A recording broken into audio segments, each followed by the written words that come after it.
એક વચન પ્રમાણે મારે રહેવું પડે. જેમ તાપસ વનવારે એમ મારે રહેવાનું. સૌ સુંદર એવા વાળ હતા સીતાજીના, એકદમ રેશમ જેવા વાળ.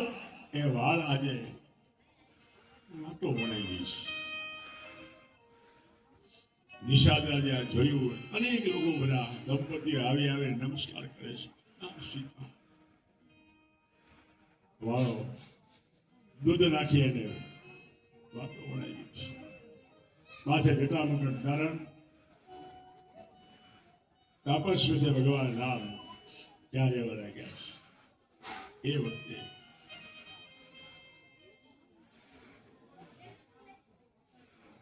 સીતાજી સુમંતને સંદેશો આપે છે. સુમંત,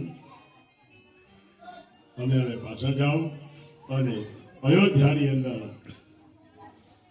કૌશલ્યામાં પિતાજી એને અમારો સંદેશો આપજો.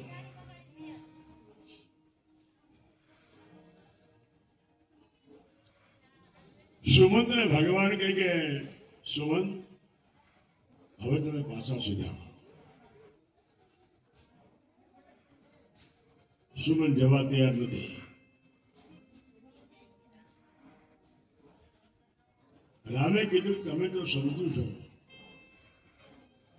નિષાદ સુમંતની ના પાડે, પ્રભુ રામ મને હારે લઈ જાઓ, હું તમને છોડીને કેમ આવું? મને મહારાજ દશરથની આજ્ઞા છે.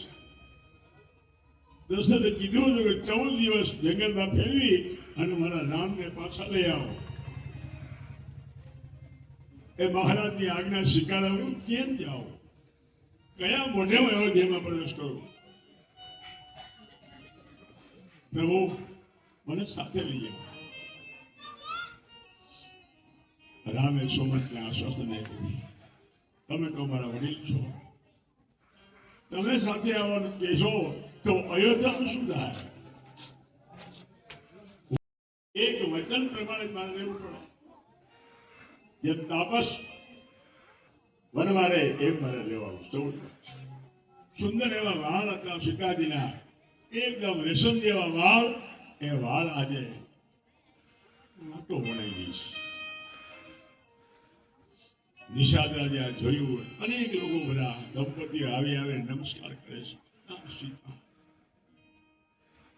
વાળો દૂધ નાખી એને વાતો બનાવી દઈશ.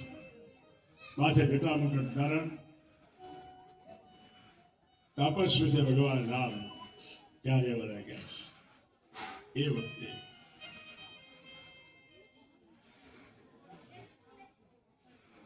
સીતાજી સુમંતને સંદેશો આપે છે. સુમંત, તમે હવે પાછા જાઓ અને અયોધ્યાની અંદર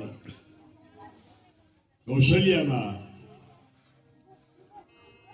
પિતાજી એને અમારો સંદેશો આપજો.